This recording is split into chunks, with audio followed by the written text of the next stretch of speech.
Welcome to the Phone Transformer. In today's video, we'll show you how to compress a video file on Samsung Galaxy phones. Let's get started. Step 1. First, open the Gallery app on your Samsung Galaxy phone. You can easily find it on your home screen or in the apps drawer. Step 2. Once you're in the gallery, you'll see all your saved photos and videos. Scroll through and select the video you want to compress.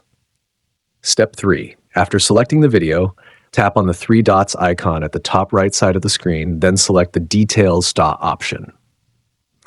Step 4. Here you'll see all the video details such as the file size, resolution, and more. This helps you understand the current size before compression. Step 5. Now go back to the video screen and tap on the Edit button at the bottom of the screen. Step 6. In the editing menu, tap on the three dots icon at the top right corner and select the Size and Format Chart option. Step 7. Now select the 1280 by 720 resolution. Then choose the HEVC, Save Space option, which helps save space while maintaining quality. Step 8. Once everything is set, tap on the Done button. Then confirm by tapping the Save button at the top right corner. Wait for the processing to complete and you're all set.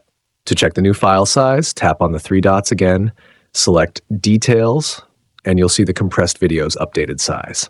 Thanks for watching, and please subscribe to the channel.